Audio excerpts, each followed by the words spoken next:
राधे राधे दोस्तों, कैसे हैं आप सब। दोस्तों, हमारे YouTube चैनल पर आपका स्वागत है। हमारे इस चैनल को सब्सक्राइब कीजिएगा और हमारे वीडियो को लाइक, शेयर और कमेंट जरूर कीजिएगा।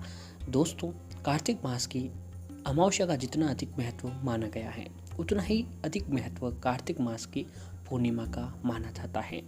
दोस्तों, इस बार की कार्तिक मास की जो पूर्णिमा है, आज के दिन 30 नवंबर के दिन को पड़ रही है। इस दिन दोस्तों दान और गंगा स्नान का विशेष महत्व माना गया है। प्रत्येक वर्ष में 12 पूर्णिमा आती है, लेकिन जब अधिक मास या मल मास हो तो इनकी संख्या बढ़कर 13 हो जाती है। कार्तिक पूर्णिमा को त्रिपुरारी पूर्णिमा भी कहा जाता है। ज्योतिष शास्त्र के अनुसार इस दिन चंद्रमा आकाश में उदित होता है। उस समय चंद्रमा की 6 कर्तिकाओं को पूजन करने से भगवान शिव जी की कृपा हम पर मिलती है और भगवान शिव हम पर प्रसन्न होते हैं। इस दिन गंगा नदी में स्नान करने से पूरे वर्ष का स्नान करने का फल भी प्राप्त होता है।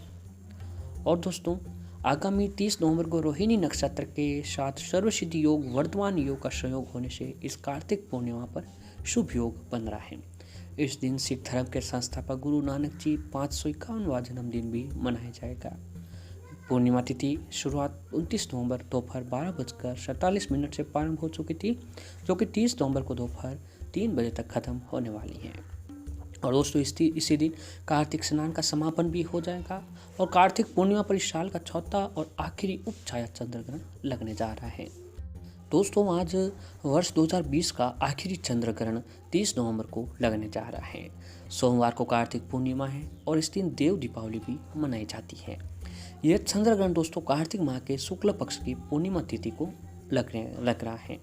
ये खगोलीय घटना दोपहर 1:04 से शुरू होकर शाम 5:22 तक को रहने वाली है। ये कुल 4 घंटे 18 मिनट और 11 सेकंड तक का ग्रहण रहने वाला है, जबकि ग्रहण जो है 3:13 पर ही अपने चरम पर होगा। इस बार का चंद्र ग्रहण भारत से अमेरिका, प्रशांत महासागर, एशिया और ऑस्ट्रेलिया में भी दिखाई देगा। धार्मिक मान्यताओं के अनुसार तो जब कभी भी चंद्र या सूर्य ग्रहण की स्थिति बनती है तो सूतक लगता है। इस दौरान पूजा पाठ और मंदिर के कपाट भी बंद हो जाते हैं। लेकिन इस बार दोस्तों ये लग रहा है जो उपछाया ग्रहण से कोई सूतक प्रभाव नहीं होगा। इस दिन आम दिनों की तरह मंदिर खुले रहेंगे और सभी धार्मिक कार्यक्रम जो है जारी रहेंगे। 30 नवंबर को लग रहा चंद्र ग्रहण उपछाया चंद्र ग्रहण होगा, इस वजह से सूतक नहीं माना जाएगा। उपछाया उस स्थिति में लगता है जब पृथ्वी के वास्तविक छाया में आकर उसकी उपछाया से ही वापस लौट आता है। इस स्थिति में चांद पर एक धुंधली सी परत नजर आती है। ऐसे में चांद के आकार पर भी कोई असर नहीं पड़ता है, लेकिन इसे नंगी आंखों से कतई न देखें। उपछाया चंद्र ग्रहण बहुत ही अधिक प्रभावशाली नहीं होता है, इसलिए दोस्तों कोई सूतकाल जो है मान्य नहीं होगा। और दोस्तों, उपछाया चंद्र ग्रहण तब लगता है जब चंद्रमा धरती की वास्तविक छाया में आकर उसकी उपछाया से वापस ही लौट जाता है। ऐसे ही दोस्तों, उपछाया चंद्र ग्रहण का कोई भी धार्मिक असर मान्य नहीं होता है। कुछ राशियों पर इसका असर पड़ेगा, लेकिन ग्रहण के दौरान किसी भी तरह का लोकाचार करने की आपको ज़रूरत नहीं है। जी हाँ दोस्तों, जैसा कि आपको बताया कि चंद्र ग्रहण हमारे भारत में ज़्यादा प्रभाव नहीं दिखाई देने लगेगा। कोई इसका अब की बार कोई सूतकाल जो है नहीं लगेगा। लेकिन दोस्तों, चंद्र ग्रहण कार्तिक पूर्णिमा का दिन है, तो इस दिन जो अगर आप एक 10 रुपये के सिक्के का उपाय करते हैं तो आपको दोस्तों हर काम में सफलता होने से कोई नहीं रोक सकता।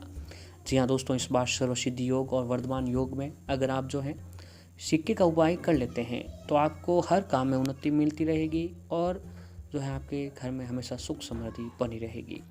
तो दोस्तों, इसे सर्वसिद्धि योग में जो अगर आप एक 10 रुपये के सिक्के का छोटा सा उपाय करते हैं, काम करते हैं, तो दोस्तों आपके घर में हमेशा सुख समृद्धि बनी रहेगी। क्योंकि दोस्तों कार्तिक मास का महीना धर्म कर्म उपाय यातना और साधना के लिए सबसे शुभ महीना माना गया है।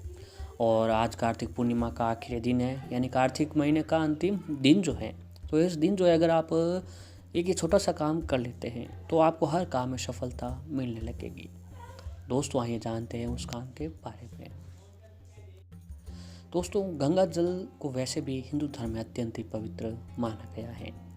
इसीलिए दोस्तों चंद्र ग्रहण के समय गंगा जल का प्रयोग किया जाता है। चाहे कैसा भी ग्रहण क्यों न हो, हर ग्रहण में चाहे सूर्य ग्रहण हो, चंद्र ग्रहण हो, गंगा जल का प्रयोग किया जाता है। गंगा जल जो है कभी दूषित नहीं होता है। इसीलिए दोस्तों ग्रहण काल के समय 1 रुपये का सिक्का पूजा स्थल पर रखकर, जी हाँ दोस्तों, जब ग्रहण काल लग रहा है उस समय आप, या फिर आज कार्तिक मास की पूर्णिमा की रात में जब आप पूजा आराधना करते हो, तो उस समय आपको 10 रुपये का, 1 रुपये का या 5 रुपये का सिक्का, आपके पास जो भी अवेलेबल हो वो सिक्का आपको पूजा स्थल पर रख देना है। भगवान चंद्रदेव का भगवान का स्मरण करें, भगवान विष्णु जी का स्मरण करें, माता लक्ष्मी जी का स्मरण करें, और ग्रहण काल के बाद इसे गंगा जल से धोकर लाल कपड़े में बांधकर अपने घर की तिजोरी में रख लें। इससे आपको ग्रहण के पुण्य का प्रभाव मिलेगा। और इसके अलावा ग्रहण काल के बाद, या दोस्तों ग्रहण काल खत्म हो जाए तो आपने बाद जल में गंगा जल डालकर नहाना चाहिए। इसे मानसिक शारीरिक शुद्धि के ग्रहण के बाद ही स्नान आपको करना चाहिए। इससे दोस्तों क्या होता है कि आपके जो भी ग्रहण का दुष्प्रभाव होता है वो खत्म होता है। और कार्तिक मास का अंतिम महीना दिन भी है, तो इस दिन भी अगर आप नहाने के पानी में गंगा जल डालकर स्नान करते हैं तो आपको गंगा नदी के समान स्नान जो है प्राप्त होता है। और दोस्तों ग्रहण काल को अशुभ काल माना जाता है। यही मान्यता है कि इस दौरान बुरी शक्तियां ज़्यादा सक्रिय हो जाती हैं। इसीलिए ग्रहण के दुष्प्रभाव को दूर करने के लिए ग्रहण काल के दौरान गरीबों को दान करना चाहिए। ऐसा करने से ग्रहों की शांति भी बनी रहती है। और जो है राहु केतु शांति के लिए ग्रहण पूर्व तिल, कोयला, काले वस्त्र दान के लिए रख लें। और ग्रहण समाप्त होने के बाद स्नान पूजा के बाद किसी जरूरतमंद को दान कर दें। तिल का दान अत्यंत शुभ माना जाता है और राहु केतु भी जो है शांत रहते हैं।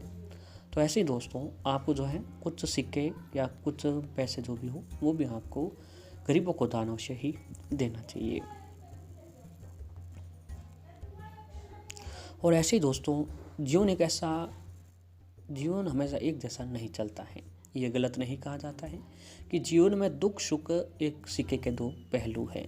आज दुख है तो कल खुशियाँ भी होगी। तो दोस्तों जब समय ठीक ना चल रहा हो तब भी आपको किसी नदी या तालाब के पास गुजरने का मौका मिले तो अपने हाथ में एक सिक्का लें और अपनी इच्छा बोलकर उस पानी में डाल दें। आपकी सारी परेशानियाँ बहुत ही जल्द जो है ख़त्म होने लगेगी। और दोस्तों आज कार्तिक पूर्णिमा चंद्र ग्रहण की रात में अगर आप एक सिक्का, आपके पास जो भी अवेलेबल सिक्का हो वह सिक्का अपने सोते समय तकिए के नीचे रखकर आप सिरहाने रखकर सो जाएं। और अगले दिन जब उठें तो किसी शमशान भूमि या फिर किसी भी सुनसान जगह पर उस सिक्के को जो है जाकर फेंक दें। आपको दोस्तों ये काम करने से आपको हर काम में आपको सफलता मिलने लगेगी। तो दोस्तों ये अगर आप चंद्र ग्रहण कार्तिक पूर्णिमा के दिन ये काम करते हैं तो आपको हर काम में सफलता, उन्नति और भगवान विष्णु जी का आशीर्वाद आपको मिलता जाएगा। जाता हुआ कार्तिक महीना है, बहुत ही शुभ दिन है। पूर्णिमा का दिन जो है बहुत ही शुभ दिन है। अगर इस दिन में अगर आप ये काम कर लेते हैं तो आपको हर काम में सफलता अवश्य ही मिलने लगेगी।